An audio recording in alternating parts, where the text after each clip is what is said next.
On a cloudless morning on the sun-drenched runway of Miami Airport, as the roar of the engines drowned out all thought, a blatant humiliation took place. Not in the darkness, but right in broad daylight. A black mechanic, a quiet worker with calloused hands and years of experience, was publicly insulted by a powerful white female billionaire in front of everyone.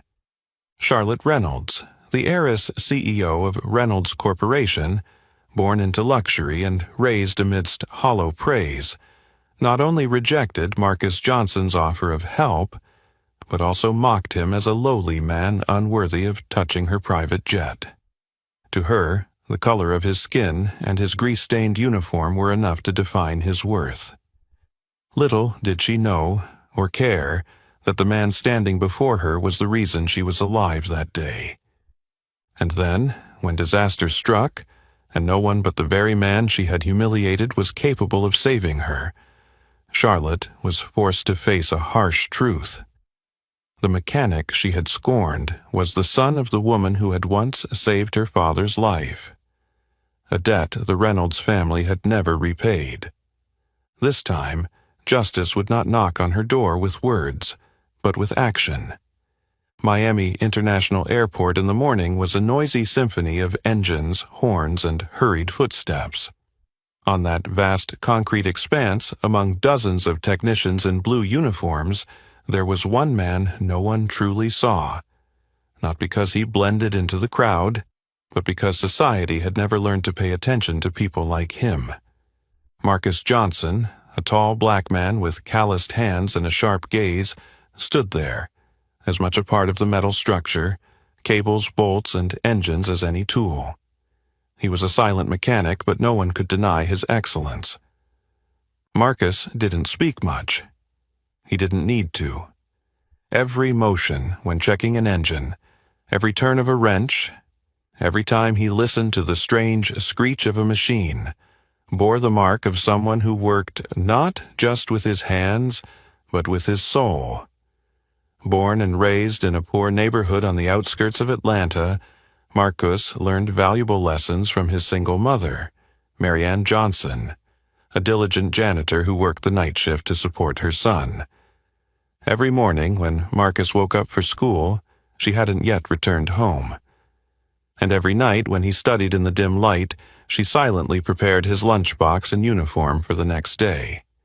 Mary Ann had once said, "People won't easily give you a chance, but if you do well, they'll stay silent. If you do excellently, they'll have to admit it, whether they want to or not." And that was how Marcus grew up. Not begging for sympathy, not demanding recognition, just pouring all his energy into each bolt, each pressure system, each final check before a bird of steel took to the sky. For him, precision was the language of self-respect, and the trust of hundreds of passengers each day rested in those silent hands, even though no one knew his name. But no matter how excellent Marcus was, the gaze of the wealthy passengers or the high-ranking managers always slid over him as if he were part of the machinery, invisible, unthanked, and nameless. To them, Marcus was just the black mechanic with oil-stained clothes.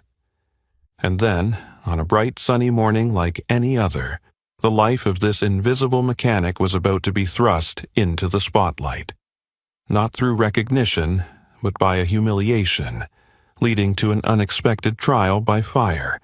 And just as Marcus bent down to check the hydraulic system beneath a Boeing 737, a sharp sound from the radio strapped to his side made him pause.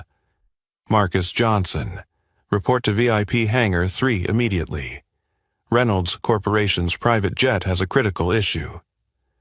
The voice of the control center came through calmly, not urgent, but enough to make those around him glance up.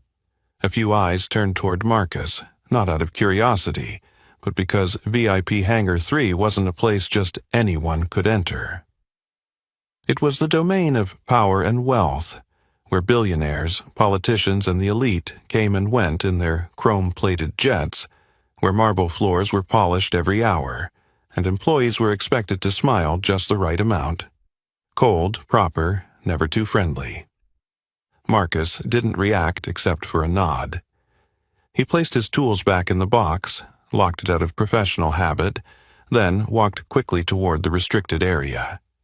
He had no idea that his steps were leading him into a confrontation, not with engines or technical faults, but with a prejudice that had been smoldering for generations. VIP Hangar 3 appeared like a miniature kingdom. The entrance was guarded by security, service vehicles moved silently, and in the midst of it all stood a Gulfstream private jet, its silver body gleaming, with a simple but powerful logo, Reynolds Corporation. Just as Marcus touched the handle of the tool cart, a sharp voice cut through the air. "Stop! Who are you? Who gave you permission to approach this jet?" Stepping out from the cabin was Charlotte Reynolds, the young CEO of the corporation. Her slender figure in a perfectly tailored gray dress, her hair styled up, and her high-end heels clicking sharply on the marble floor, Charlotte didn't need to shout to make others fear her. Her gaze alone was enough to make anyone shrink. Marcus slowed his pace, keeping his voice calm. "I'm the technician assigned to handle the issue, ma'am." Charlotte squinted at him, as if scrutinizing him under a microscope. Her face showed nothing but disdain, not a hint of patience and certainly no respect for the man standing before her. "Is there no one else? Someone actually qualified? You think I'd trust a $65 million jet to a mechanic like you?" She emphasized the last word, like a cold blade scraping across skin. Marcus stood still. His hands subtly tightened around the tool cart handle. He'd been looked down on before, ignored, called far worse names than that, but this time it was something heavier. It wasn't the words themselves, but the smug, innate attitude, as if every mistake in the world could never happen to someone like Charlotte, only to those who were poorer, darker, and beneath her. Behind Charlotte, two young assistants exchanged glances, unsure. One of them opened their mouth to speak, but Charlotte raised her hand to stop them. Her eyes locked onto Marcus as though he were a stain on the clean marble floor. "I want someone else. Get someone else here, now." Marcus kept his composure, simply replying, "I'm the on-call technician. If this is an emergency, I can fix it in 10 minutes. Charlotte laughed. A soundless laugh, just a slight curl of her lips, cold and full of scorn. 10 minutes? To ruin everything even more? Don't make me report this to the board. Her words didn't just diminish him, they denied every ounce of skill, experience, and dedication he had built over the years. But Marcus didn't protest. He just nodded, stepped back a few paces and walked away with his usual calm, but inside a silent wound was opening. The sky outside remained clear, but in the heart of the mechanic a storm was quietly brewing. Marcus returned to the break room, his shoulders weighed down, not by the work, but by that all-too-familiar feeling, the feeling of a person stripped of their dignity just because of their background, skin color, and oil-stained uniform. He had no idea that just minutes later, the solid world of Charlotte Reynolds would crack for the first time by the very man she had just scorned. Marcus walked slowly out of the maintenance area, his head slightly bowed, not out of shame, but because he was struggling to keep the anger bubbling in his chest in check. Over the years working at the airport, he had heard all sorts of voices. Indifferent, hurried, even rude, but few had unleashed such subtle and brutal contempt on him as Charlotte Reynolds. To Charlotte, power was in her very blood. She was the only daughter of Richard Reynolds, the founder of the largest airline corporation in the United States. Charlotte had never had to struggle. Every step of the way was paved with marble long before she could walk. She grew up in penthouses with private staff for every meal, graduated from an Ivy League university with grades polished by her prominent last name. In her world, everyone had a defined place, And Marcus, with his oil-stained uniform and greasy nails, was not in any class she deemed worthy of conversation. As Marcus returned with his toolbox in hand, still determined to do his job, he clearly saw the fault in the hydraulic system, a misaligned pressure hose, not serious if addressed in time. In his mind, the steps to fix it were as clear as a map. But before he could proceed, a sharp, icy voice cut through the air. "Hey, stop!" Marcus paused mid-step, but didn't turn around. He had recognized that voice. "Isn't there anyone more qualified to handle this?" Charlotte continued, each word falling on the stone floor, shattering from the obvious disdain. The atmosphere in the hangar grew heavy. A few other technicians glanced at each other, avoiding Marcus's gaze. One of Charlotte's assistants hesitated, almost stepped forward to explain, but then pulled back. Charlotte didn't need anyone to defend her point. To her, Marcus was not a person to debate. He was an unwanted presence, out of place, out of class. "I bet you've never stepped into a plane like this," she said, her cold smile as if telling a joke only she found amusing. Marcus turned to look at her, not with a challenging gaze, but with the silent look of someone who had been judged 1,000 times, but never once allowed it to make him bow his head. He replied quietly, his voice steady but not obsequious. "I'm the on-call technician, ma'am. The issue isn't serious. I can handle it in a few minutes." Charlotte scoffed, stepping a little closer, as if to force the space around her to retreat. "I don't need you to handle it. I need an expert, not someone fresh out of community trade school." This time, the silence in the hangar wasn't just awkward, it was tense, palpable. Some turned away. Others looked up at Marcus with wide eyes, waiting to see what he would do. But he just nodded. No argument, no response. He turned, picked up the toolbox, and left with heavy steps. What she didn't know, and perhaps didn't want to know, was that Marcus had graduated with honors from a federal aviation engineering program, that he had been invited to teach technical courses but declined in order to continue working directly with the aircraft, because he believed that the person who truly understood engineering was the one who never stopped working with it by hand. Charlotte, in her arrogance shaped since birth, didn't see that those calloused hands had saved hundreds of flights from risk. To her, if someone didn't wear Rolex and speak with a refined East Coast accent, their skills weren't worth a dime. Marcus walked into the break room, closed the door gently. In his hand, the toolbox was still intact, but in his heart, there was a long, cold cut. He sat in the chair, quietly staring out the window. Outside, planes were taxiing and taking off, the sky a clear blue, and on the ground, a man had just been scorned not for a mistake, but simply for being who he was. He had no idea that in just a few minutes fate would call him back. Not with a phone call, but with a small explosion. One that would silence the entire hangar and force Charlotte Reynolds to face the reality she had always denied. Marcus was still sitting in the break room, his empty gaze fixed through the frosted glass window. The sky outside remained clear, without a cloud in sight, but inside him the clouds had gathered. Something in his chest felt suffocating, not because of the lingering anger, but because of that familiar sense of powerlessness, the same feeling he had experienced as a child when he saw his mother pushed aside, silenced, unheard, only ordered around like a shadow. He gently rubbed his left wrist, the spot where a small scar from the first time he misaligned a hydraulic bolt when he was new to the job. 7 years had passed, but he never forgot the lesson from that day. Just one small mistake could destroy an entire system.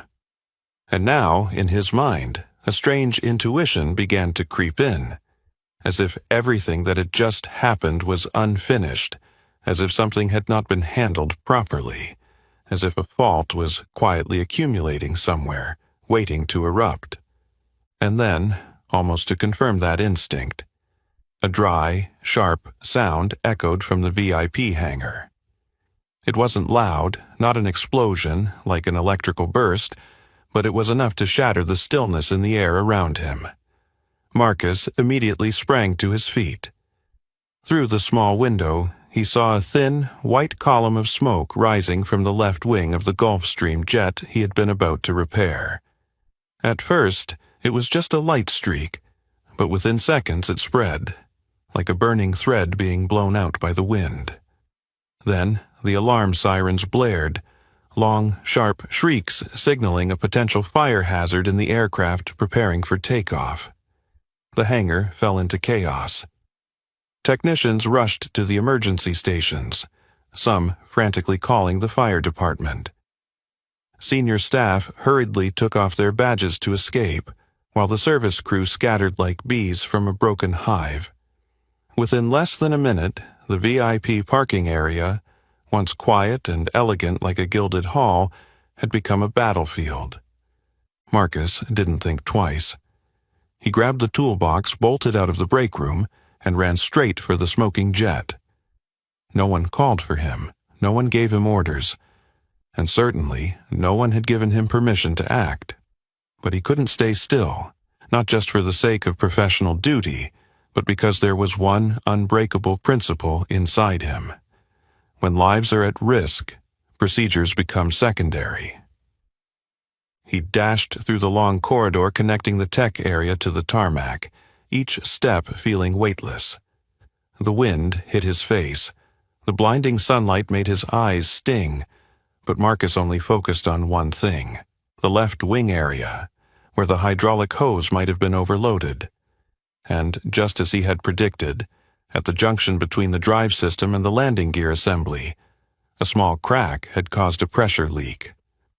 From there, the hydraulic oil pressure began tearing apart the weakest welds, creating friction and generating heat. If the jet increased power to take off, the entire system could explode or collapse the landing gear, causing a deadly accident, especially with high-profile passengers on board, including Charlotte Reynolds herself. Marcus rushed over, bent low, turned on his inspection light, donned heat-resistant gloves, and opened the toolbox. He knew he didn't have much time. Every move had to be precise, no mistakes allowed, because in this moment, every second was equivalent to a life. Then, from the direction of the aircraft stairs, a shrill voice screamed, "What are you doing there? Stop! I don't permit this." It was Charlotte. She was standing on the third step, holding her phone, yelling into the screen at some subordinate, then turning to shout at Marcus with a mix of panic and wounded pride. "Get him out of there. Call someone else. I asked for an expert." No one responded to her. Everyone was in a panic.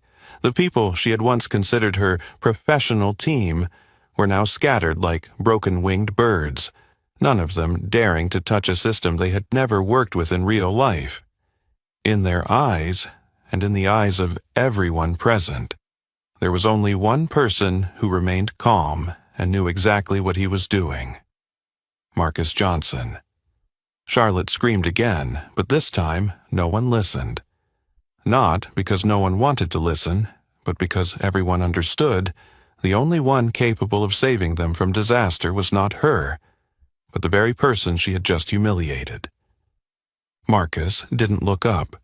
He closed the pressure valve, reconnected the hose with a temporary clamp, welded the joint with a hot copper rod, and then double-checked the entire hydraulic feedback loop.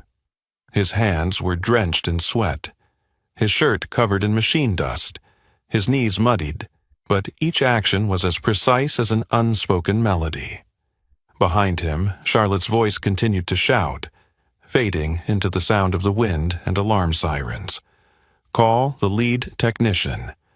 I want someone truly qualified. Don't let him touch this aircraft."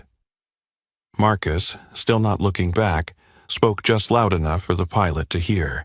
"If you take off with this system, the landing gear will collapse. Pull the plane back into the hangar, right now."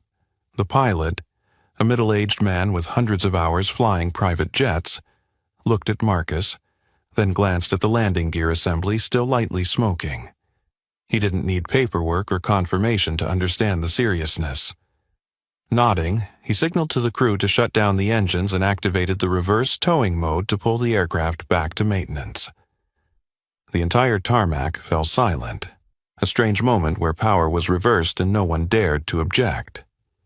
Marcus stood up, wiped his hands on a rag, then quietly stepped back, making way for the official engineering team that was rushing toward him. One of them, who had been one of his harshest critics, looked at Marcus, then lowered his head slightly. No words, only acknowledgement. And Charlotte, she didn't scream anymore. She stood frozen, her hand gripping the stairs rail, lips tightly pressed, her eyes filled with both fury and confusion. There was something in Marcus's gaze that prevented her from leaving. Not defiance, but the silence of someone who had just done the right thing, not seeking praise, not needing to prove himself, and certainly not needing her forgiveness. It was the moment Charlotte Reynolds, for the first time, realized that not everyone who remains silent does so out of weakness. Some people choose silence because they know the truth will speak for them in the end. The silence after the command to pull the plane off the runway was like a vacuum in the midst of a hurricane. When the pilot looked back to confirm with Marcus and decisively flipped the switch to shut down the engine, no one objected. Not because they didn't have the authority, but because everyone knew, at that moment, the only power that mattered was real competence. As Marcus stood up, drenched in sweat, his hands still covered in metal dust, a few technicians from nearby areas began to gather. Some looked at him with unreadable expressions, between skepticism and admiration. Others had moved to stop him earlier, but were too late. A technician named Cole whispered, his voice full of concern, "Marcus, don't get involved any further. She just humiliated you. The whole maintenance crew heard it. If you touch that plane and something goes wrong, they'll pin it all on you." Marcus didn't respond immediately. He just glanced at Cole for a moment, then looked back toward the thin stream of smoke still rising from the landing gear. No guessing, no debating, just experience and instinct. He knew time was running out.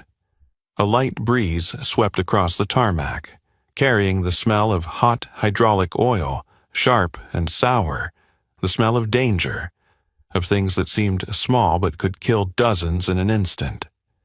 Marcus nodded slightly, confirming his own thoughts, and bent down again. He carefully opened the pressure feedback hatch, checking the connectors.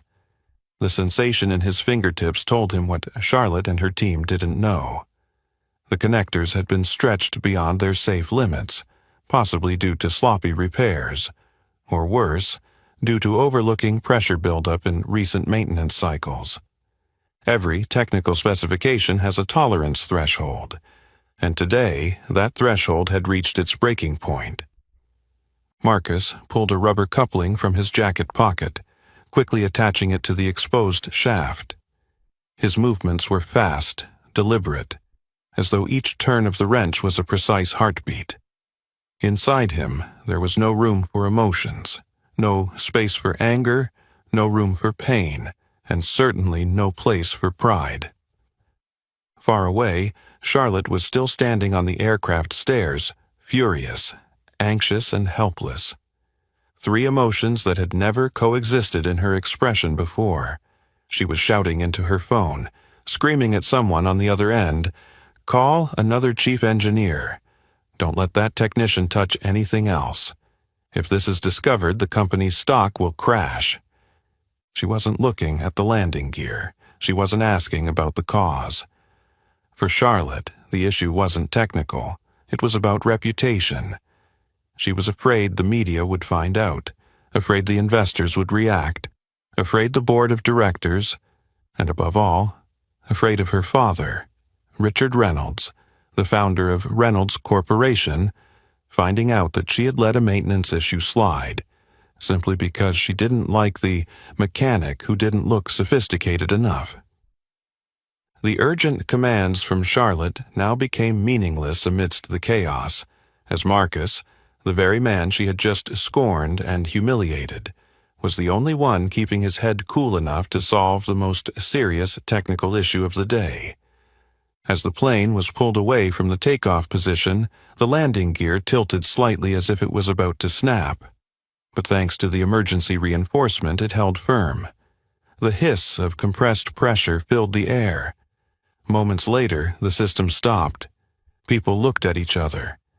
The explosion didn't happen, the accident didn't occur, but a silent earthquake had just been triggered. No one dared to speak it, but everyone understood. Marcus had saved them. When the fire department and senior engineers rushed in to inspect, Marcus stepped back, avoiding the circle of people. He didn't want to stand in the spotlight. But even as he tried to avoid it, the eyes of those who had once looked down on him followed each step he took, a silence that was no longer contempt, but shame. One of the department heads, Mr. Wallace, who had been a lead engineer at the airport for over 25 years, approached to inspect Marcus's work, then said after a few seconds of silence, "If it weren't for these temporary measures, we could have had a fatality, maybe the whole flight." Marcus didn't respond. He didn't need to. In the distance, Charlotte stared at the scene before her. No one ran to report to her. No one sought her instructions. Every gaze had shifted toward the man she had once called unqualified, someone who had never stepped into a luxury jet. For the first time in her life, Charlotte didn't know what to do. And even more frightening, she didn't know what she was feeling. The familiar anger was still there, but this time, it wasn't arrogance, it was fear. Not fear of the consequences, but fear of the truth. The truth that perhaps she, and the world she represented, had judged this man horribly wrong. She bit her lip, lowered her head, gripping the stairs rail tightly as if clinging to the last vestiges of power left. Meanwhile, Marcus stepped back toward the shadow of the tech shelter. He didn't look back at her, not out of hatred, but because in his mind there was no room for the insults of the past. There was only one cold question ringing in his head. Why should someone like her be allowed to decide the fate of hundreds of people without taking any responsibility when everything falls apart? He didn't know, but he was sure of one thing. In that moment, he had done the right thing. Not for her, but for the others, the ones who didn't have a choice. Outside, the plane was safely in the hangar. The chief engineer was writing the preliminary report. The leak parameters were being recorded, and no one mentioned Marcus by name. But in their eyes, he was no longer invisible. He was the one who had stood in the eye of the storm and held firm the last bastion between engineering and disaster. The silver plane of Reynolds Corporation was slowly towed back into the hangar, drawing the gaze of many, not because of its luxurious appearance, but because of the chilling truth that had just been discovered. It had nearly become a mobile bomb in the sky. As the senior engineering team began to disassemble, inspect each assembly, and run pressure tests, the initial doubts quickly gave way to a solid conclusion. Without Marcus's emergency intervention, the plane would have met disaster just minutes after leaving the ground.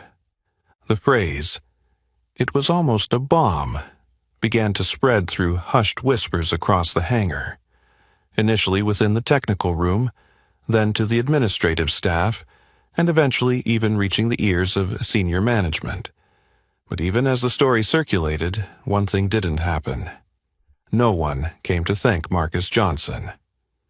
He stood quietly next to the auxiliary tech station, watching as the engineers, those who had once ignored him as though he were invisible, now bent their heads over every joint with unusual seriousness. Each one of them knew they had come closer to disaster than ever before, and escaped not by luck, but because of a man they had once dismissed as just a lowly mechanic. Marcus didn't expect applause. He didn't need a medal. But the silence surrounding him wasn't one of respect. It was the awkwardness of those confronting their own prejudices. That silence weighed heavier than any criticism he had ever received because it was avoidance, avoiding eye contact, avoiding the truth, avoiding the acknowledgement that they had been wrong, that they had disrespected the right person. A few people passed by him, pausing for a moment, as if they wanted to say something, but then continued walking, offering nothing more than a silent nod in place of thanks. A young engineer named Brian even stopped right in front of him for a few seconds. His eyes lost, then lowered his head so deeply that Marcus could no longer see his face.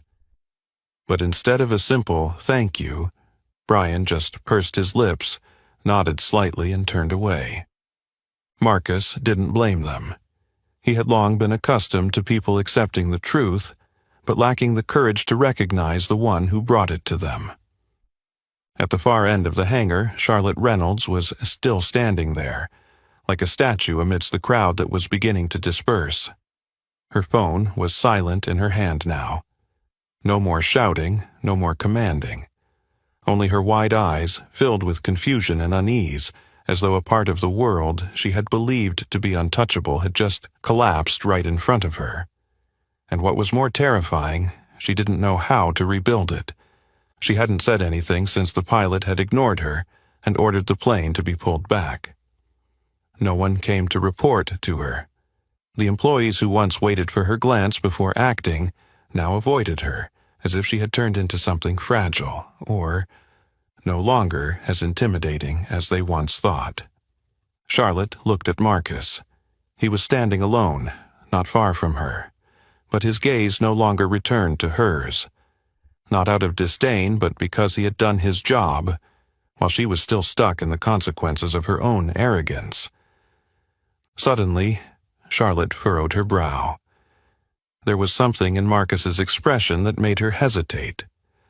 A vague memory surfaced, like a flash of lightning in the night.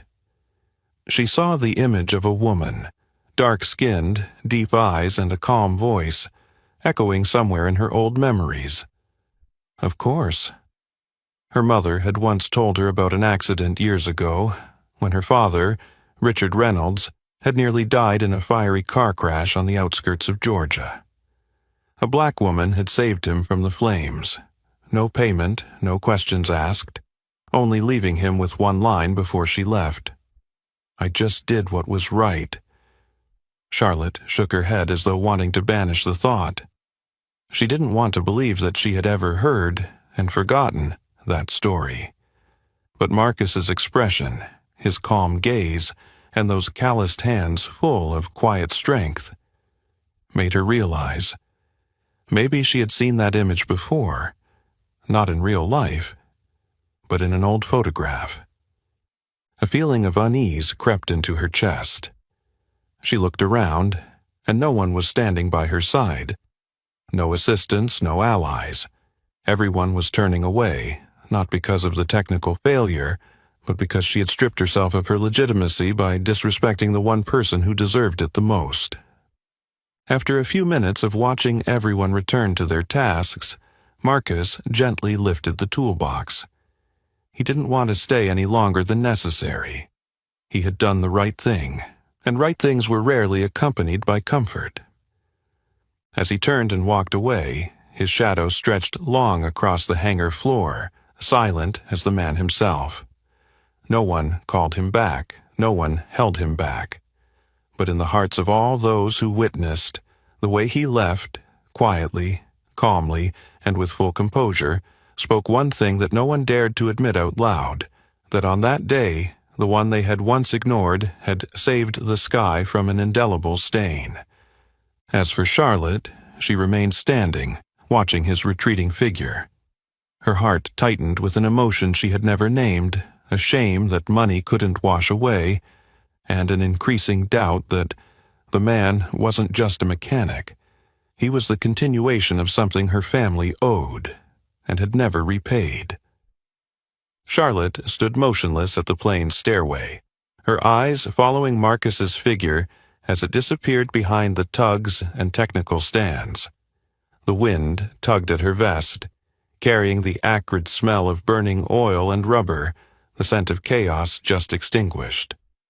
But for Charlotte, the biggest fire wasn't out there. It was smoldering within her. A fire with no smoke, only leaving behind doubt, which was slowly turning into fear. And elsewhere, just a few blocks away, a phone call was freezing time in a gleaming walnut-paneled office. On the top floor of Reynolds Corporation's headquarters, a shimmering glass building in the heart of Miami's financial district, Richard Reynolds was reviewing a report when his personal secretary, Lillian, knocked gently at the door. Her voice wasn't loud, but there was something in her expression that made Richard put his pen down. "Mr. Reynolds, there's been an incident at the VIP hangar.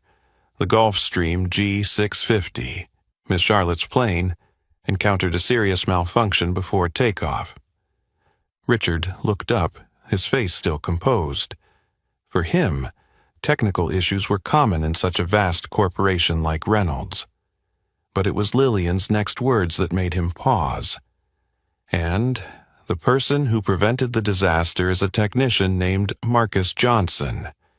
Would you like to see the report?" Lillian didn't notice that when that name was spoken, Richard's hand on the desk flinched slightly. Just for a split second, but enough for his usually calm demeanor to shift. "Did you just say Marcus Johnson?" "Yes." According to the report from the engineering team at the scene, if he hadn't intervened in time, the plane could have exploded upon takeoff. Richard leaned back in his chair. The air conditioner still hummed. The room was quiet, but within him, a memory buried for 40 years began to surface, like an unstoppable flood. It happened in 1983 on a wet mountain road in the outskirts of Georgia. Richard, then just an arrogant young businessman with aspirations to reach the pinnacle of the aviation industry, was speeding his Porsche 911 around blind curves in the pouring rain. One hand on the wheel, the other holding a large phone from the era, he didn't notice the slick oil slick stretching across the curve. And then, the crash. The sound of glass shattering. The deafening screech of twisting metal under the force of gravity. The car flipped multiple times, rolling into the grass embankment, finally coming to rest beneath a pile of crumpled metal. Richard came to, hearing the hiss of an engine leaking oil, and flames had already started to lick at the front of the car. He couldn't move. The seatbelt had jammed, tight like a death grip. He gasped for breath, his vision clouding in the smoke. And then, from somewhere, a figure appeared. It was a woman. Dark skin, her hair loose and tangled, wearing a rain-soaked brown janitor's uniform. She didn't speak much, only looked at him with a resolute gaze.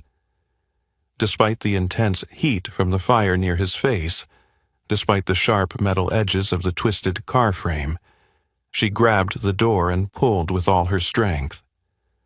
When the rescue team arrived, they found her holding Richard, sitting by the side of the road, the rain pouring down on them both. Her hands were blistered from the heat, her dress stained with mud and blood, but she didn't leave until he was placed on the stretcher. She only said one thing. "I just did what was right."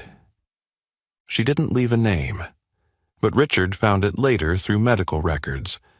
Marianne Johnson, a janitor at a roadside motel, a widow with a young son named Marcus. And now that same name, Marcus Johnson, echoed again under different circumstances. Once more, the life of his family was saved by the bloodline of the woman who had once risked her life for him. Without a moment's hesitation, Richard stood up. He grabbed the car keys left behind a meeting with 3 major investors and walked straight out of the office, leaving Lillian bewildered. He didn't say anything except 3 words. "I'm going to the hangar." As the gray Bentley rolled out of the building's garage, Richard didn't turn on the radio, didn't make any calls. He drove in silence, his hands still gripping the wheel. Fragments of memories mixed in his mind like a slow-motion film. Mary Ann's gaze, the screech of metal, those calloused hands pulling him from the edge of death. And now, a man, with those same eyes, those same hands, had just saved his daughter from a disaster. But what made him shudder wasn't the coincidence. It was the undeniable truth. His family owed theirs twice, and had never repaid it. When Richard walked into the VIP hangar without announcement, without ceremony, his presence froze the entire space. The technicians working raised their heads, and the managers immediately stood still. No one mistook him for anyone else. The neatly cut silver hair, the perfectly tailored gray suit, the deep green eyes, and the purposeful stride of a man who had built an empire from nothing. Charlotte was standing nearby, her eyes still fixed on the technical inspection report, but as soon as she saw her father, her face immediately changed. She rushed towards him, as if seeking shelter, but before she could speak he raised his hand, signaling for silence. He didn't look at her.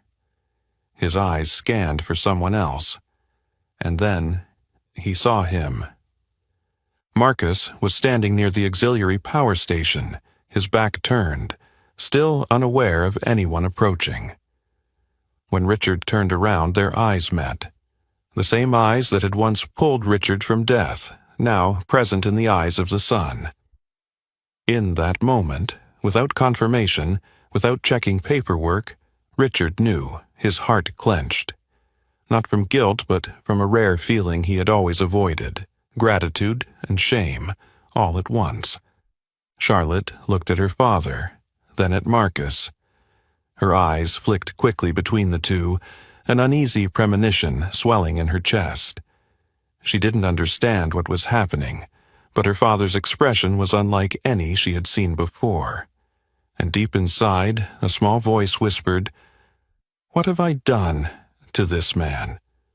She didn't know, but she was about to face that answer not with words, but with the historical truth of her own family. Richard stood still, his gaze fixed firmly on Marcus as though he were looking through both the past and the present. The vast hangar fell into an unusual silence, as if no one dared to break the moment when the history of an empire collided head-on with something it had always avoided, an unpaid moral debt. Charlotte stood silently beside him, her hands clasped together, her eyes flicking between her father and Marcus. Inside her, a storm of emotions had been stirred. Confusion, unease, and shame. She had never seen her father like this. He was always calm, almost cold, never revealing emotion, never swayed by anyone. Yet here he was, looking at a mechanic as if he had just recognized a part of himself. The air grew thick when Richard spoke, his voice slow and deep but resonant. "Did you humiliate this man?" That question, which seemed like a simple verification, created an underlying tension that echoed through the entire space. Everyone present, from technicians to senior managers, turned their gaze to Charlotte. They all knew the answer, but every eye waited to see what she would say. Charlotte lowered her head, her shoulders shrinking as if frozen in front of the sun. She mumbled, I didn't know who he was." Richard's eyes remained locked on her. His voice, now cold enough to make her words seem less like a question and more like an indictment. "So, if you had known who he was, would you have shown him more respect? Or is respect to you only reserved for those with titles, fame, or social standing?" That question pierced not just Charlotte, but everyone around them, those who had once looked down on Marcus, who had ignored him as though he were just another part of the machinery among the countless machines in the hangar. Charlotte remained silent. She couldn't answer. She knew that any excuse would only make things worse. She had disrespected Marcus, not because of his skills, but because he didn't fit the power framework she was taught to value. A long silence enveloped them. Then Richard turned around to face everyone. His voice was firm, clear, leaving no room for retreat. I, as the founder and chairman of Reynolds Corporation, hereby announce Charlotte Reynolds will be temporarily relieved of all executive positions within the corporation until further notice. A small wave of murmurs rippled through the crowd. Whispers, stunned gazes. No one expected him to do this, to relieve his own daughter of her duties. But Richard's voice did not waver. He continued. And I formally invite Marcus Johnson, the man who just saved my daughter, the man this corporation once ignored, to take the role of CEO of the Reynolds Community Training Project. From now on, he will have full authority to build, implement, and oversee vocational training programs for underprivileged youth, even if that means completely overturning the current personnel model. This time, there were no more whispers, no more confusion, only absolute silence, the kind that only arises when an entire system faces an undeniable truth. Charlotte was shaken. She turned quickly to her father, her eyes wide, her mouth moving as if about to react. But Richard merely tilted his head toward her, his gaze hardening. Be silent, Charlotte. This is no longer a family matter. This is a matter of ethics, a lesson you need to learn. Not from textbooks on management, but from life itself. Charlotte felt as if the world around her was crumbling. Everything she had ever believed, that with the Reynolds name she was untouchable, was now being shattered by her own father's words in just a few sentences. She turned to look at Marcus, the man she had mocked, humiliated, and outright rejected less than an hour ago, just because he didn't fit her image of a professional.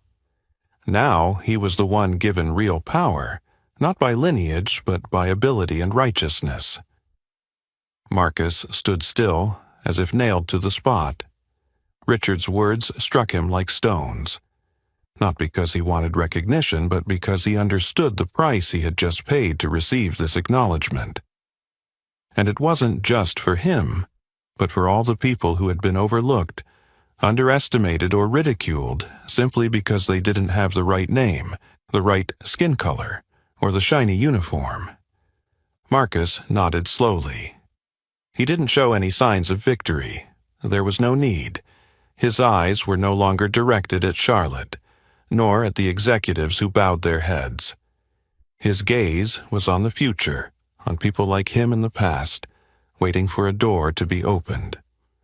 Richard moved closer and extended his hand toward Marcus. A handshake, for the first time, between a man who had once been saved by his mother and a man now carrying that legacy forward to save others. Marcus shook his hand, neither deferential nor overly enthusiastic, just with the proper respect between two individuals who understood each other's value. And in that deep, meaningful gaze, both of them understood that there were some debts that couldn't be repaid with money, but could only be repaid through acts of fairness, the transfer of real power, and by breaking down barriers that had stood for too long in a world defined by privilege. Marcus's hand still lightly gripped Richard's as he gave a small nod. It wasn't a nod of victory, but a nod of someone accepting a responsibility greater than themselves. Before him stood no longer Richard Reynolds, the chairman of the board, the billionaire who had once appeared in every prestigious ranking, but a father who had seen his own mistakes through the silent eyes of his daughter, and now was trying to amend them with concrete actions, not empty apologies. Marcus released the handshake and looked around the hangar, a place that just hours ago had been a domain of power and privilege, but now was crowded with curious, confused, embarrassed, and sometimes even admiring gazes. He knew that by accepting this role, everything would change, not just for him, but for everyone like him out there. People born in places where the airport lights are just a distant glimmer, but with hearts burning with the desire to soar, even though their feet are bound by injustice and poverty. Marcus didn't take long to make his decision, but he didn't accept the position easily either. "I agree, Mr. Reynolds," Marcus said, his voice clear, his eyes not once looking down, "but with one condition. This project cannot become a PR tool or a fame-building program for the company. It has to be for the forgotten communities, just like the one I grew up in. The neighborhoods where people say, 'Don't dream too big,' where the kid who dreams of being an aerospace engineer is laughed at. If we do this, it has to be real. It has to reach the people who've never had the chance to step in here." Richard paused for a beat, then nodded. Not a polite nod, but a nod from someone who understood the true value of words more than any contract he had ever signed. The next day, Marcus walked into a small tech room beside the main operations building, a space once used only to store old documents, now turned into the starting office for a project never before seen in Reynolds Corporation's history. No nameplate on the door, no plush leather chairs, just a worn wooden desk, an even older computer, a stack of blank paper, and a dream that was finally allowed to begin. The first knock came from Ethan Carter, the only colleague who had ever treated Marcus like a human, not a replaceable part that could be forgotten. Ethan didn't say much. He simply placed a box of coffee on the table and sat across from Marcus. "I heard," he said, raising an eyebrow, his tired but genuine smile showing. "How are you going to start?" Marcus opened his notebook, flipping through a few pages of hasty scrawlings from the night before, when he hadn't slept, not from fear, but because his mind couldn't stop thinking about the forgotten kids, the Marcuses of the past, who needed a place to dream and to learn. "We're starting the first course right here," Marcus said. 3 months basic aircraft maintenance training. A small group, but we have to choose carefully. Pick the ones who've never been believed to be capable. Ethan nodded quietly. They began outlining the plan, curriculum, hands-on training, safety gear, supplies. Each line written down was a commitment. There was no startup budget, no big backing, just the promise from Richard and their own backs. Marcus and Ethan began reaching out to public high schools in the surrounding suburbs, places with high dropout rates and even higher juvenile crime rates. They went to community councils, spoke with parents, sharing the project not as representatives of Reynolds Corporation, but as people who had stepped out of those very neighborhoods, knowing what it needed to change. The project, initially called simply LIFT, quickly gained attention from a small group of students and parents. Not because the program was flashy, but because it was real. Students got direct access to machinery. No empty theories, no academic lectures, just reality, and the belief that if they took learning seriously, they could one day stand on that runway, not to mop floors, but to inspect cockpits. Marcus set up 3 non-negotiable principles. Completely free, no tuition, no uniform fees. The project ran on grants and trust.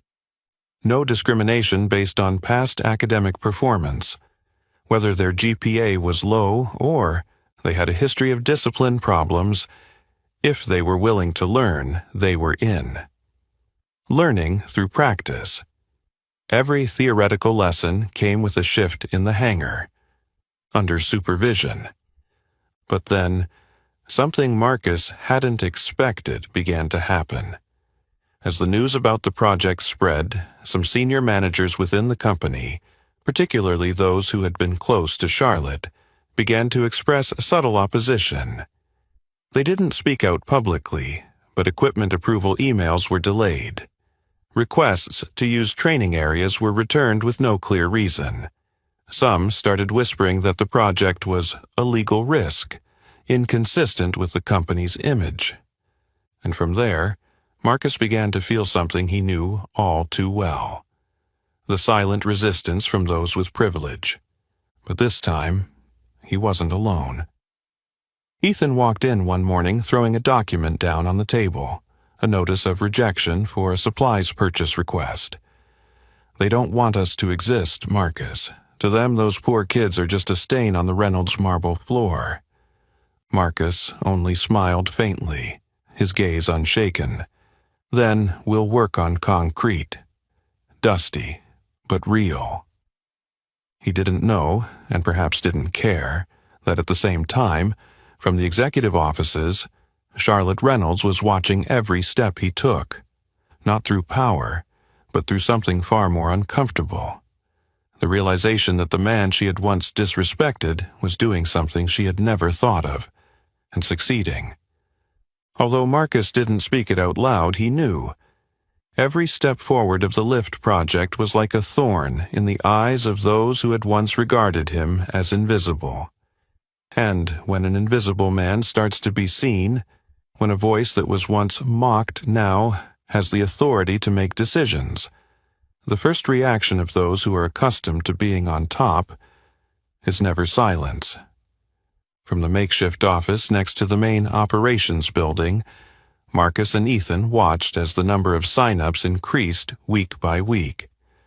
The kids from neighborhoods that the media had once labeled as unstable began wearing helmets, learning to disassemble engines, standing in the hangar listening to instruction from technicians who had once only been tasked with cleaning cockpits. A new world was taking shape, a world where capability was no longer measured by home address or skin color, but by the quality of each bolt tightened. But at the same time, an old world began to push back, silently, subtly, but with intention. It started with small things: purchase requests for equipment being denied, vague reasons like unclear budget or not the right cycle. Then came changes to the training hangar schedule at the last minute, forcing the hands-on classes to be indefinitely postponed. Ethan, frustrated, had knocked on the door of the technical management office, demanding an explanation, but was met with only shrugged shoulders and responses like "don't know," "ask upper management," and "waiting for instructions." Marcus didn't need to ask anyone to know whose hands were pulling the strings. Charlotte Reynolds may no longer hold an executive position, but that didn't mean her influence had disappeared entirely. Those who had once been loyal to her, deputy directors, department heads who had benefited from their connections to the Reynolds family, were still around. They didn't confront Marcus openly, but in closed meetings over quiet lunches, they began to sow the seeds of dissent. What do those poor kids know about aerospace engineering? Do they have the math to do this kind of work? We're setting a dangerous precedent. Letting them in here will lead to all sorts of trouble. This project is just embarrassing the company. Look at how those kids dress. The way they said them, without clarifying who exactly, was enough to know where their loyalties lay. No one dared to openly challenge Marcus. But every hallway, every desk, every lost request form, it was all a battle fought without gunfire, but every shot aimed straight at the heart of the lift project. Ethan, more hot-headed than Marcus, had slammed his fist on the table in meetings. If you don't want this project to exist, at least have the guts to say it openly. But what choked him was the calmness of those sitting across from him. They only smiled, sipped their coffee, made notes, as if he were performing a play whose script they had memorized long ago. One afternoon, Marcus received an anonymous email, no subject line, no introduction, just an attached audio file. He opened it, the light hum of background noise, then the voice of someone he recognized immediately. Trent Whitmore, the deputy director of HR, once Charlotte's right-hand man. Let Marcus play his charity game for a few more weeks. Then those kids will back out on their own. If anyone doesn't leave, we'll find a reason to fire them. This airport can't become a training ground for the uneducated." Marcos sat still. He didn't feel anger. He only felt something colder than contempt. It was indifference, the kind of indifference shown when someone decides to extinguish the future of children without hesitation, as if they weren't human beings but just a stack of files to be discarded with a few keystrokes. He transferred the audio file to his personal computer, saved it. He didn't send it out. He didn't threaten anyone. He knew that in this battle, exposing the truth publicly was the final step. Before that, he needed to prove it through action. And then, the sabotage escalated beyond paperwork. One Monday morning, Marcus and Ethan arrived at the hangar as usual, only to freeze in place at the sight of devastation. The training room had been trashed. Equipment was torn apart, cables cut, oil spilled across the floor. On the wall, in bright red paint, a hastily written message read, "Not meant to be here." No cameras had been working the night before. No security guard had seen anything unusual. No alarms, no noise. Only the silence, the familiar kind of silence from systems that know how to protect the old, even when the old is rotting. Ethan stood motionless for a few seconds, then turned to Marcus, his voice low but filled with fury. "This is a declaration of war." Marcus didn't say anything. He just walked slowly toward the broken training table, sat down amidst the wreckage, picking up a broken piece of equipment casing. In the palm of his calloused hand, he felt the sharp edges, like feeling the attitude of the entire system pushing him back into the darkness. "Not meant to be here." He repeated the words on the wall, nodding slightly. "Then we'll start again. Right here. Right on the very floor they wanted to kick us out of." He didn't need to wait for a miracle. He had will, and a team ready to stand together in the rubble to rebuild from the ground up. That afternoon, Marcus sent a message to every student in the lift project. "We won't stop. If you still want to learn, come here tomorrow morning. Bring your hands ready to work, and hearts that aren't easily broken." No flowery words, no promises. Just an invitation to continue. On a journey that wasn't welcomed, but was deserving. And in a corner of the senior management office corridor, Charlotte Reynolds stood before the glass window, looking down at the hangar from the 6th floor, silently. The project she had once mocked, once disrespected, was now being sabotaged step by step by the very people she knew well. But when she saw Marcus standing amidst the broken equipment, his gaze still calm, Charlotte didn't know what in her heart had begun to shift, something that even she wasn't yet ready to name. The rough, red-painted words were still clearly visible on the wall, like a wound that hadn't yet dried. "Not meant to be here." Marcus stood before it, his eyes unwavering, his hand hanging loosely at his side, his calloused mechanic's hand now clenched as if to hold steady. The destruction wasn't just about material damage, it was a statement, a warning, an unofficial expulsion from those who hid behind power but were no less ruthless. The practice room, once the heart of the lift project, where poor youth first touched real engine models, was now a wasteland. Desks overturned, computer screens smashed, frayed wires hanging like cuts between belief and reality. Oil stains spread across the floor, forming dark, slick pools that reflected Marcus and Ethan quietly surveying the scene.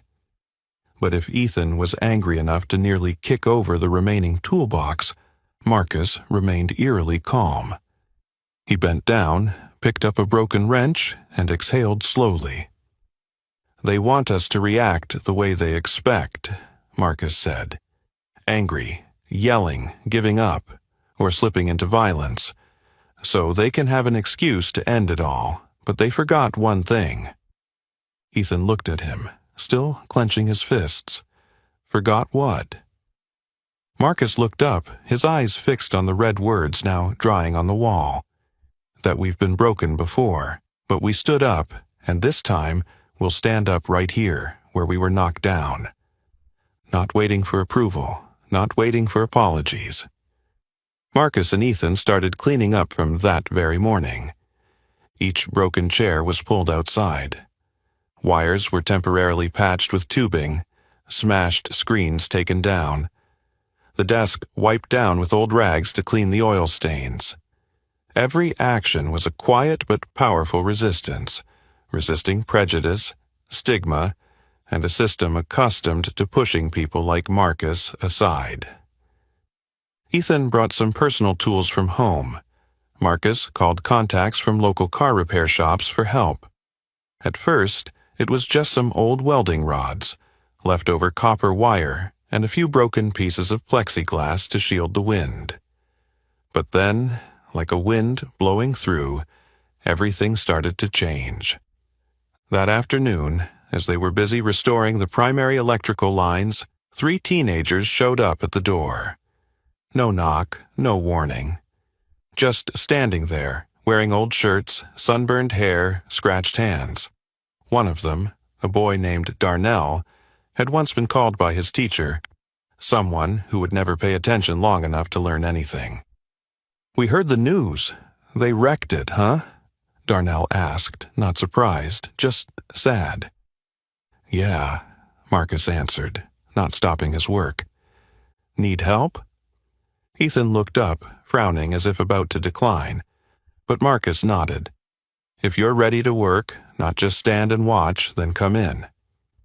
That evening, the group didn't leave until after 10 p.m. The boys, once labeled incapable, learned to change fuses, weld temporary electrical connections, and categorize tools by their technical codes. No more theories on paper, no more report cards, just reality and dirty hands ready to learn. The next day, 6 showed up, then 9, then 12. News spread quickly through the suburban community.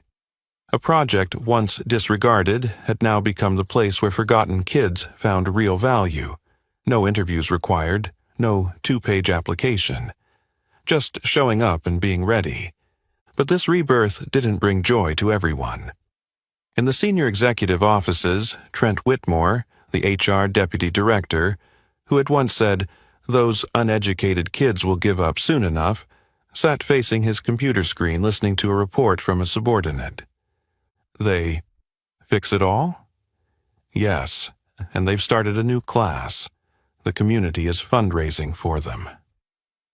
"Too dangerous," Trent mumbled. "It's starting to become a movement." He clenched his jaw. For people like Trent, the existence of the Lift project wasn't just a challenge to power. It was a threat to the very order they had maintained for years. The idea that truly capable people should look like them, speak like them, be born where they were born. And Marcus, someone who didn't belong to that framework, was breaking all their premises.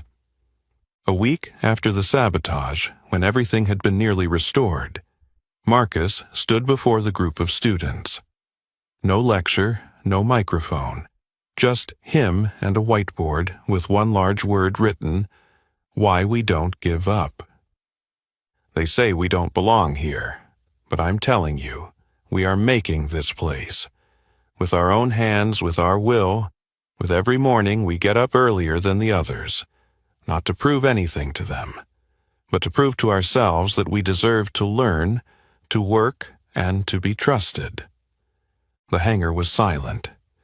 No one hung their heads, no one sighed. Only eyes that sparkled like lights finally turned on in a darkness that had lasted too long.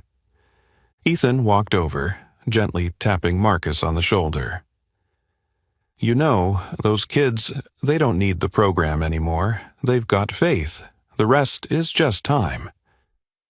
Marcus smiled, not out of self-satisfaction, but because he knew Ethan was right.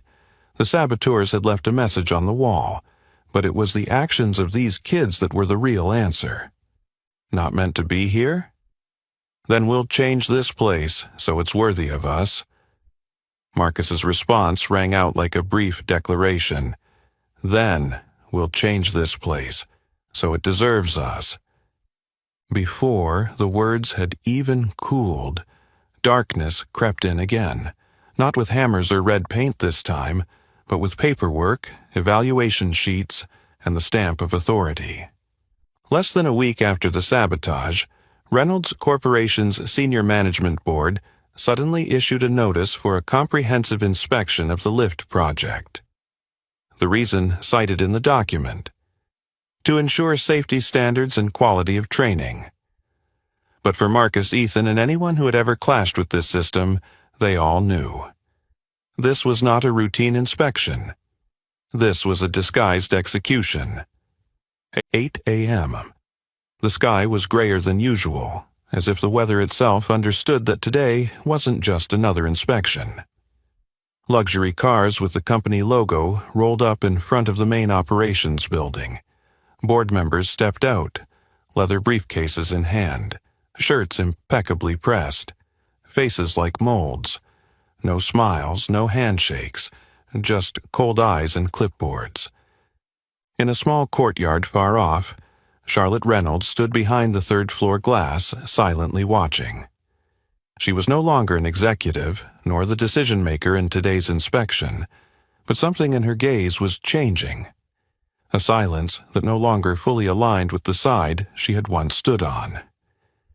Ethan walked over to Marcus. They were standing in the newly restored training area. The students stood in a line behind them, gloves on, uniform slightly worn, but eyes bright with anticipation. "Are we ready?" Ethan asked, his voice low. "We don't need to be ready for them," Marcus replied. "We just need to live up to what they never believed in." The inspection proceeded in an atmosphere heavy with tension. They checked every model, every wire. One inspector leaned down to examine a small connection, smirking. "This wire doesn't meet Type 3 insulation standards." Another flipped through a notebook. "There's no camera recording the training process." Yet another stood in front of the class, asking Darnell, the student once deemed incapable of learning technical skills, a question about the pressure ratio in a hydraulic system. Darnell's response wasn't smooth. He hesitated for a few seconds before offering a close enough answer. The man jotted it down without looking up. They didn't ask who had taught Darnell. They didn't ask if he had been exposed to this knowledge before. They simply wrote down a number. Answer incorrect. Each inspector acted like a silent judge, taking notes as if the verdict had already been decided. They didn't check how much the students had learned. They checked how many technical errors could be found to justify eliminating the project. When the inspection concluded, the board representative, a man named Milton Kautz, wearing a light gray suit, rimless glasses, stood at the front of the class and spoke in a voice that didn't need to be raised. "We've completed the inspection. The results will be presented within 24 hours, but I can say right away, there are too many discrepancies in equipment standards, evaluation processes, data storage, and proof of student competency. With this condition, the lift project fails to meet Reynolds Corporation's internal operational standards. Therefore, the suspension of all activities is necessary." A wave of silence washed over the room. The students' eyes dropped. A few quietly tightened their gloves. Ethan started to step forward, but Marcus raised his hand to stop him. He walked straight into the middle of the room, facing Milton, in front of everyone, and even under the watchful eyes from the third floor. Marcus wasn't angry, but his gaze was so clear that Milton hesitated for half a second. "I won't argue with your checklist," Marcus said, his voice clear but not raised, "because I know this checklist wasn't created to assess safety. It was created to eliminate what you cannot control." Milton started to speak, but Marcus took a step closer. "And I'll say it plainly. You can terminate the project. You can fire me. You can turn everything here into a storage office. But there's one thing you cannot do. Deny the truth that these kids have learned more than any program you've ever put together." He turned to look at the class, the young faces, once mocked as hopeless, now silently looking up. "You've learned how to take apart an engine, but more importantly, you've learned how to believe that you deserve knowledge, even if today's test tried to prove the opposite." A moment of silence, then a sudden round of applause. Not from the students, not from Ethan, but from a corner of the hallway, where Richard Reynolds had just appeared, briefcase in hand, eyes locked on Milton Keats. "I don't need to wait 24 hours, Richard said, his voice steady, each word as sharp as steel. "I've watched the entire inspection through the monitoring system, and I've also read the technical files of this project from the start. Not a single line demands the pilot program to adhere to research lab standards. Yet, you've applied those standards to draw a flawed conclusion." He stared directly at Milton.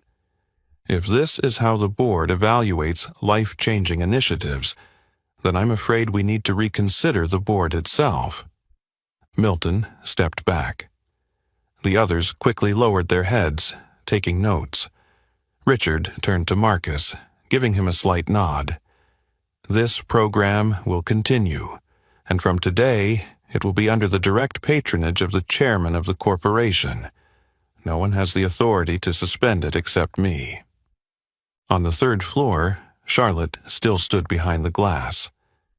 For the first time in her life, she saw her father stand with someone else. Not because of shared status, not because of shared financial ideals, but because of what was right. And what bothered her even more was knowing that Marcus had earned this by the very values she had once mocked. The first round of applause from Richard Reynolds spread like a spark catching on dry wood. Within seconds, the entire workshop reverberated with a simultaneous round of clapping, not from the management or those with titles, but from those who had once been forgotten, once considered invisible. The warehouse workers, the downstairs technicians, students from poor neighborhoods, and even the janitors who had quietly walked the halls for years. Marcus stood at the epicenter of it all, not lifting his head in pride, nor moved to tears. He simply looked around and understood. This was no longer a project. This was a declaration that legitimacy isn't born from titles but from what we dare to do, even when the whole system says otherwise. On the third floor, Charlotte Reynolds stood behind the two-way glass. From her vantage point, she saw everything, from the way the students clapped with hands covered in grease, to the expression on her father's face, who had just delivered a direct blow to those who had been loyal to him for 2 decades. She didn't say anything, but her hand, gripping the glass door, said it all. Today's failure didn't come from the system, it came from her. No one forced her to apologize. But the silence from her father, and from all those who turned away, was heavier than any punishment. 3 days later, an emergency board of directors meeting was called.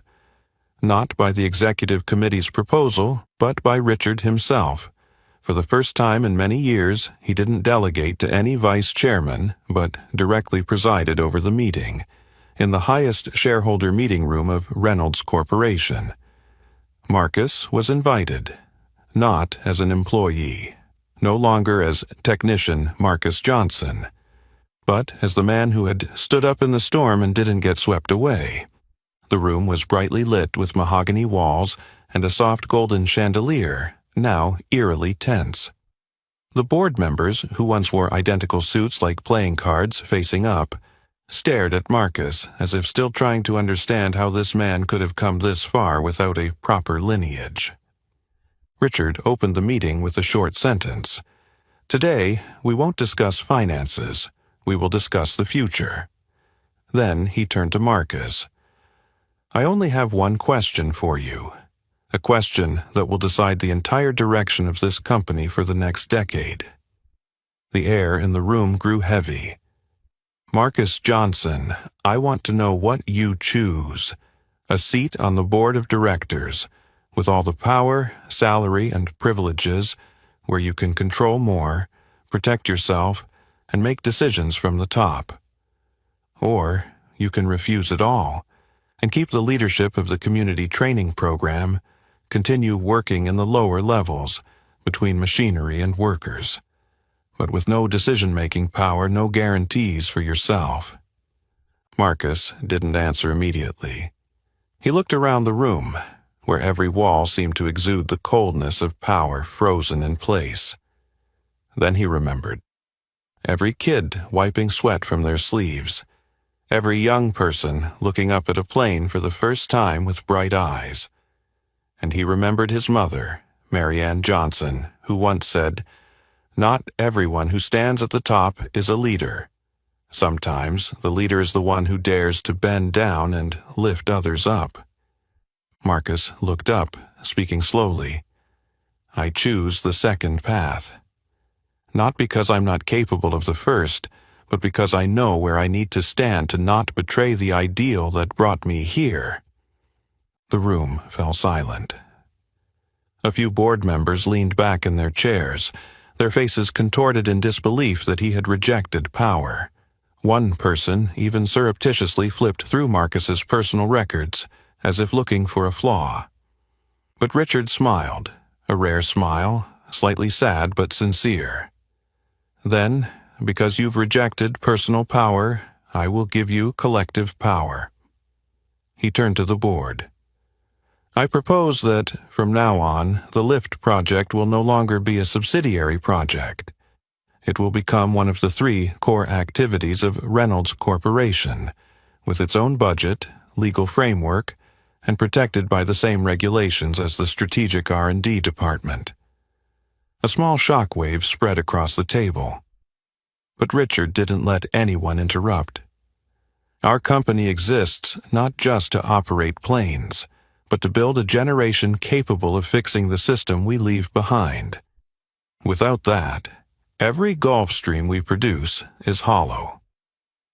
After a minute of silence, the board, though not entirely in agreement, was forced to approve the resolution with the majority vote. Not because they liked Marcus, but because of the pressure from public opinion, internal staff, and personal consciences they could no longer hide. That afternoon, Marcus returned to the old hangar. The students rushed out, thinking he brought bad news. But when he raised the decision paper, printed with the Reynolds logo and the words Core Training Unit Lift Initiative, the entire maintenance area erupted with joy. Ethan ran over, whispering, "Did you take the seat on the board?" Marcus shook his head, smiling faintly. "No, I chose to stay, right where we started." In the corner of the yard, under the evening sun, someone stood silently. Charlotte. Not stepping forward, not turning away, but her gaze, for the first time, wasn't one of looking down. It was the gaze of someone beginning to learn from the beginning. That afternoon, at Miami International Airport, an extraordinary meeting was called. Not in the high-rise conference room, but right in the very hangar where the lift project had been destroyed, the place once deemed not meant to be here.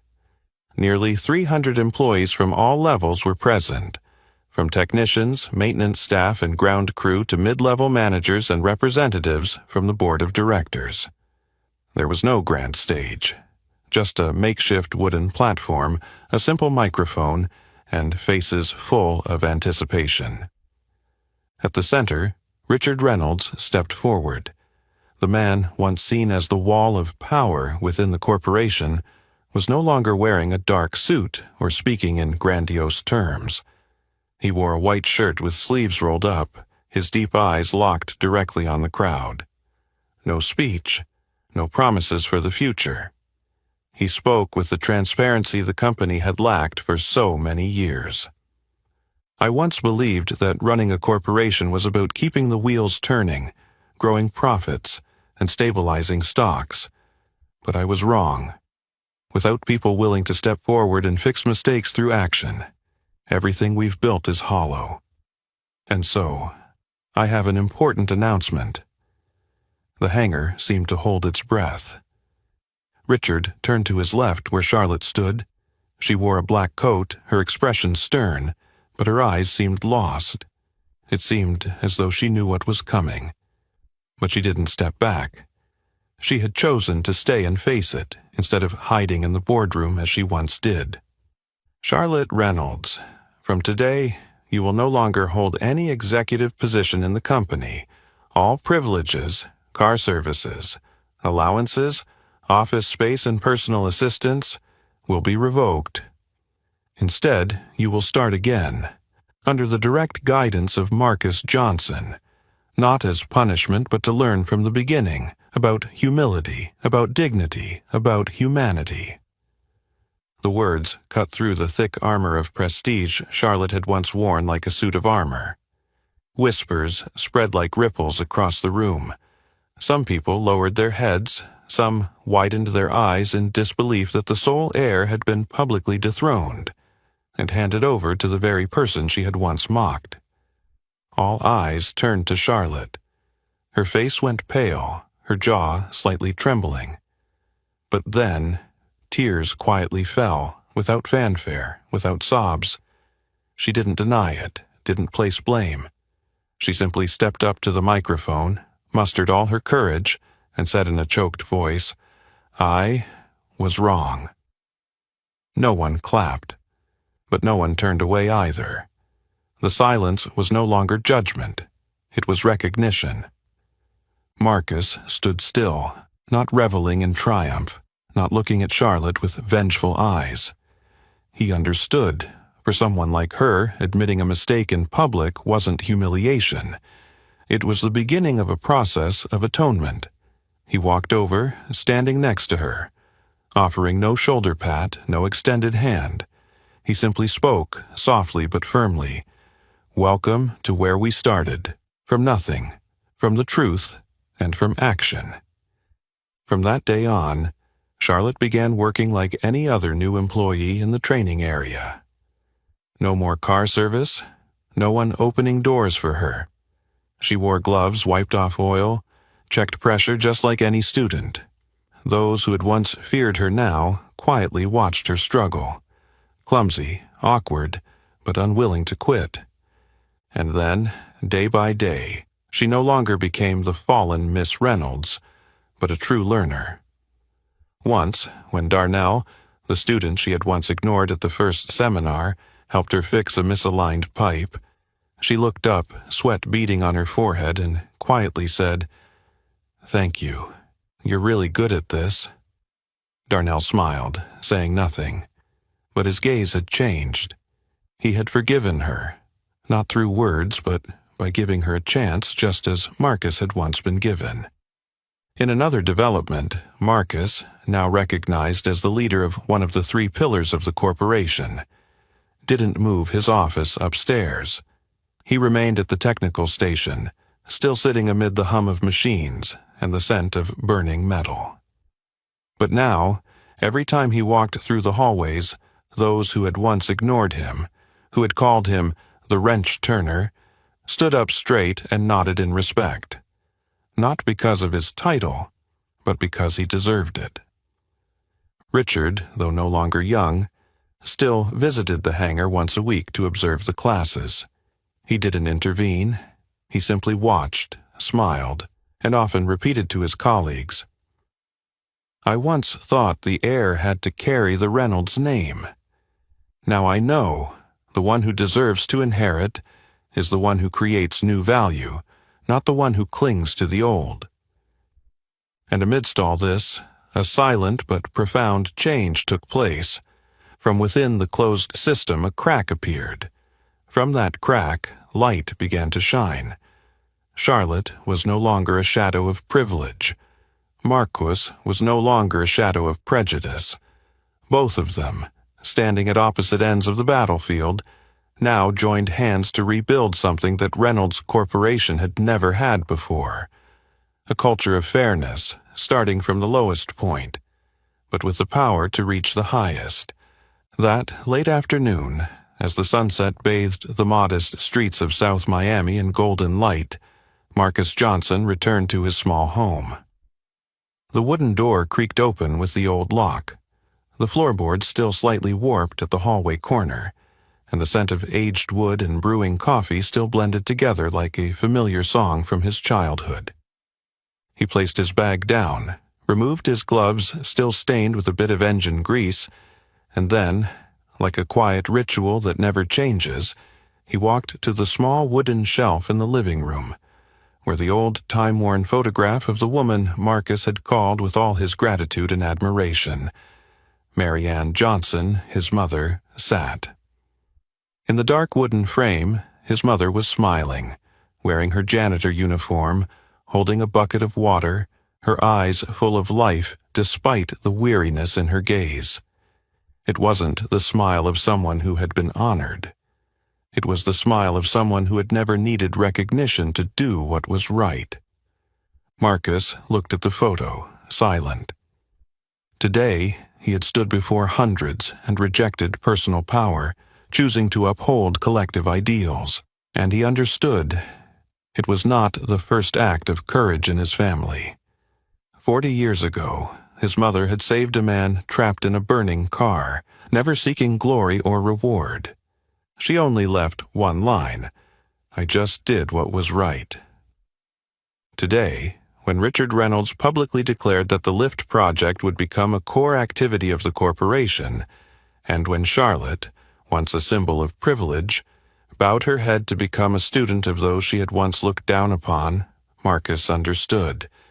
The seed his mother had quietly planted all those years ago, in the shadows and in silence, had finally sprouted. From a small storage shed next to the hangar, Lyft now had its own facility. A training center with standard practice rooms, a theory section, a simulated technical area, and, most importantly, a scholarship fund created by the very workers who had once been seen as nothing more than tools. No funding from PR, no sponsors with logos everywhere. Everything was built by hands once thought crude, but now creating. The number of students grew month by month. There were boys from the slums who had never entered a library, girls who had been forced to drop out to care for siblings, now wearing technical uniforms, standing before electronic boards, teaching the next generation. Trust spread from person to person, not through theory, but through proof. Marcus no longer needed to speak about fairness. Fairness was being lived every day in the sound of drills, the hum of industrial wheels, the lectures from young engineers who had once been students of this very project. Ethan, now the deputy director of expertise at Lyft, still often walked past Marcus's office every morning, holding a hot coffee, giving his friend a light tap on the shoulder. We weren't wrong, starting from the rubble. Marcus just smiled, nodding. He understood. What they were building wasn't a training program. It was a new model of trust. A trust that those once forgotten could shape the future. And then, a small but significant event occurred. One of Lyft's first students, a boy named Luis, who could hardly speak a full sentence when he first started, had now been accepted into the Civil Aviation Academy with a full scholarship. During the farewell ceremony, when asked what he would do next, Luis only said, "I'll come back here and teach those who were like me. Because Lyft didn't just teach me how to turn bolts, it taught me how not to give up on myself." On the western runway, where Charlotte had once humiliated Marcus, where Lyft's classes were once rejected as not safe enough, it had now been renovated into the Future Technician Training Runway Mary Ann Johnson. No gilded plaques, no grand ceremonies, just a small wooden sign, hand-carved, placed between two neat grass plots with the inscription, "Here. Dreams take flight not by privilege, but by dignity and courage." The day the sign was erected, Richard personally came to place a bouquet of wildflowers. He didn't make a speech, he simply bowed his head, for a long time. That evening, Marcus sat alone on the porch, a cold cup of coffee in front of him and a sky full of stars. He looked up and remembered the last words his mother had said to him before she passed. "It doesn't matter how they look at you, Marcus. What matters is that you have the strength to look back and not blink." He looked up at the sky, smiled, and softly repeated, "I won't blink, Mom. I've looked straight ahead, and I will continue to lead the way." And so, on the ground of discrimination, hurt, and prejudice, the seed Mary Ann had planted with her burned hands all those years ago had grown into a forest of change. No need for proclamations, no need for revenge, just one person daring not to bow down, and a community daring to believe that fairness is not a distant dream. The story you just followed is a journey of quiet justice, of seeds of courage sown by an unknown person, and one day growing into a path for those once forgotten. Marcus Johnson did not become a symbol. He became a guide. If this story has touched you, please like, share, and subscribe to the channel to not miss the next inspiring stories. Thank you for listening.